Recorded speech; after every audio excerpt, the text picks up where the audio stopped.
ternyata penisnya masuk ke dalam vaginanya seperti kata hadis ya, seperti timba masuk ke dalam sumur, dia berdosa. Kalau sudah terbukti dia dirajam, ya kan? Bahwa kemudian setelah dia berdosa, apakah dia masuk neraka atau masuk surga, itu urusan Allah. Oke guys, kembali lagi bersama channel IQ Jongkok, channel yang akan membuat IQ Anda lebih tinggi daripada Einstein. Kali ini gua akan membahas tentang 5 kesesatan, kebodohan, kedunguan, kegoblokan, kesampahan Helmy Hidayat sang pendukung Panji Gumilang.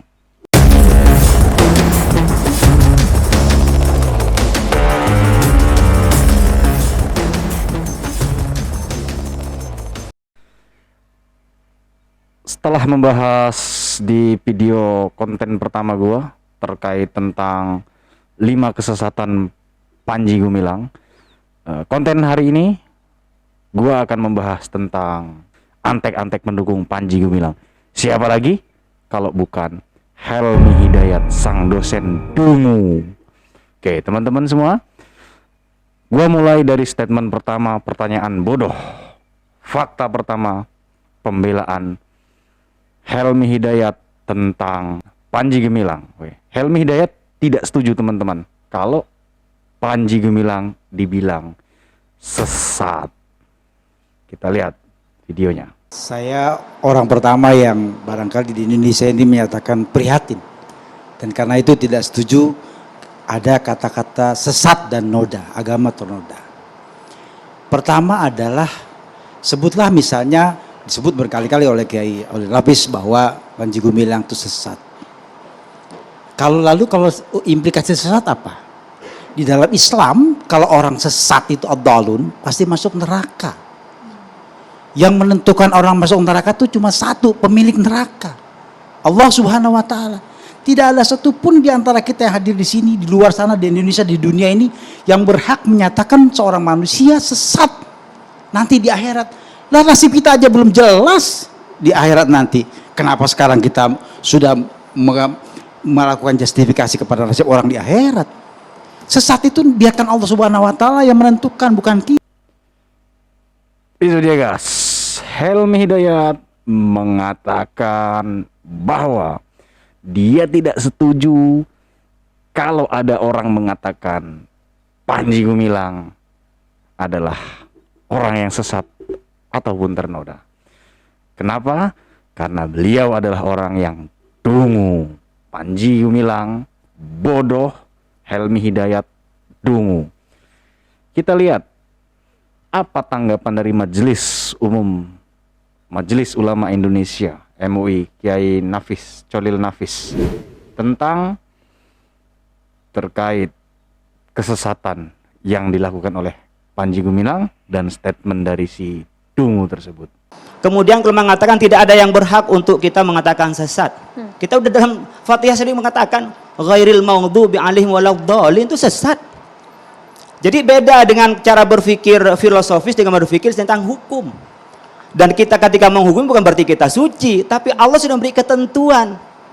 Seperti hurrimat alaikumul maitatu waddamu. Allah mengatakan haram, masa kita nggak berani mengatakan haram? Itulah teman-teman semua statement dan bantahan dari Ketua Majelis Ulama Indonesia terkait statement yang dinyatakan oleh si dungu Helmy Hidayat.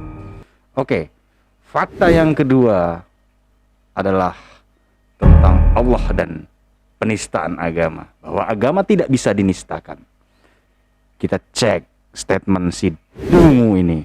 Yang kedua, agama ternoda, Allah ternoda. Ini gimana logikanya?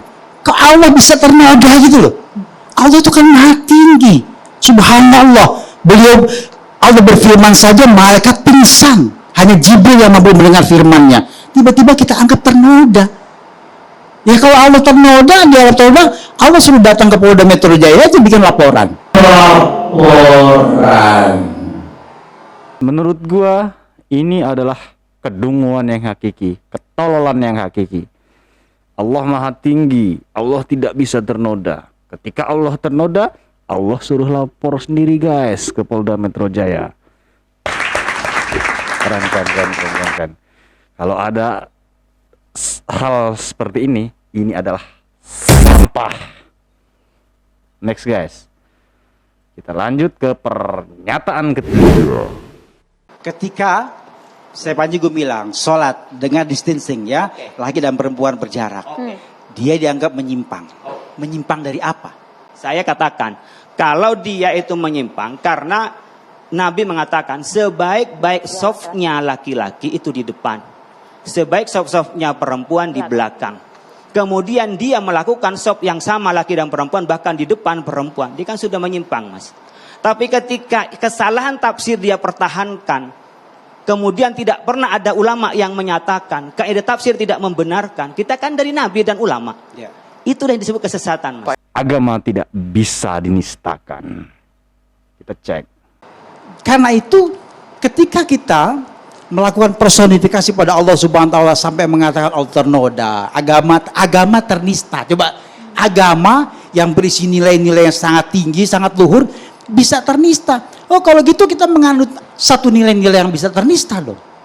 Itu enggak masuk dalam logika saya. Itu guys, bahwasanya kata si bodoh sialan ini mengatakan bahwasanya agama tidak bisa dinistakan. Oke teman-teman, secara logika, secara hukum, agama itu bisa dinistakan. Kenapa?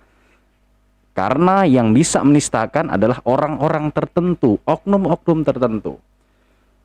4-5 tahun yang lalu mungkin teman-teman masih belum lupa dalam ingatan bahwasanya mantan Gubernur DKI Jakarta Basuki Cahayapurnama Pak Ahok pernah tersandung kasus penistaan agama dan sudah diproses. Nah, ini adalah tanggapan bahwa dari Ketua MUI bahwa agama bisa dinistakan oleh oknum tertentu. Itu sudah ada kok di undang-undang juga ada, nanti Bang Egy bisa nyampaikan soal nista. Di bahasa Indonesia juga ada nista. Orang yang anggap kita itu tinggi kemudian direndahkan itu namanya menistakan. Lanjut ke fakta yang selanjutnya, yaitu pertanyaan bodoh dan dung dari Helmi Hidayat. Coba sekarang, tadi Pak Kiai bilang katanya MUI punya 10 indikator orang tersesat. Apakah ada jaminan kalau saya melanggar satu saja indikator, lalu saya masuk neraka? Emang siapa pemilik neraka? MUI. Oke, jadi Helmi Hidayat mengatakan ketika ada indikator kesesatan, apakah hal seperti itu pasti masuk neraka? Artinya walaupun ada indikator seperti itu, yang berhak menentukan itu memang Allah. Tapi semua ada indikator dan aturan-aturannya. Ini yang dijelaskan oleh Ketua MUI dari pihak MUI. Bagaimana tanggapan dari pertanyaan bodoh? Ini beda antara masuk neraka dengan kata-kata sesat, Mas. Nah, Jadi tidak setiap yang sesat itu masuk neraka. Yang menentukan neraka Allah. Allah kalau mau mengasih maaf tidak, tapi ada kerangka hukum, Mas. Siapapun yang berzina itu dosa. Kalau orang mengingkari bahwa zina itu adalah haram, dia tidak mengatakan tidak haram, itu sesat, Mas. Tapi mungkin Allah memaafkan, itu soal masuk neraka, soal hukum lain lagi, Mas. Jadi jangan disamakan antara masuk neraka dengan ketentuan hukum. Oke, lanjut ke selanjutnya, yaitu pertanyaan yang paling bodoh dari Helmi Dungu si otak selangkangan, yaitu terkait tentang perzinahan. Bagaimana konteksnya? Kita cek. ternyata penisnya masuk ke dalam vaginanya seperti kata hadis ya, seperti timba masuk ke dalam sumur, dia berdosa. Kalau sudah terbukti dia dirajam, ya kan? Bahwa kemudian setelah dia berdosa, apakah dia masuk neraka atau masuk surga, itu urusan Allah. Itulah tadi statement dari Helmi Dung si otak selangkangan, dan ini tanggapan dari Ketua MUI atau dari Majelis Ulama Indonesia. Bagaimana bisa menjelaskan dengan baik? Anda membantah dalam hayalan Anda sendiri. Ya, saya mengatakan Anda sudah bisa memahami yang kami sampaikan. Kalau orang berzina itu haram, Mas. Betul. Kalau dalam ajaran kami itu bilang haram, lalu Anda bilang zina nggak haram, itu sesat, Mas. Oh. Beda dengan pekerjaan haram itu Anda melaksanakan haram, kemudian Anda Kita cek ini.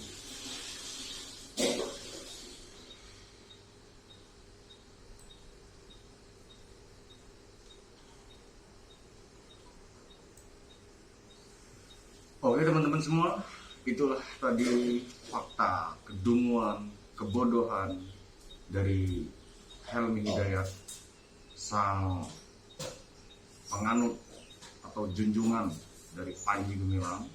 Bagaimana kita sebagai netizen, sebagai masyarakat, kita jangan pernah makan oleh framing media dari public figure ataupun yang lainnya. Kita harus cerdas, cermat, dan tangkas. Kita boleh bodoh, tapi IQ kita jangan jongkok. Oke guys, itu saja pembahasan konten video kali ini. Dan kalau ada konten-konten selanjutnya yang mau gue bahas, silahkan komentar di bawah ini.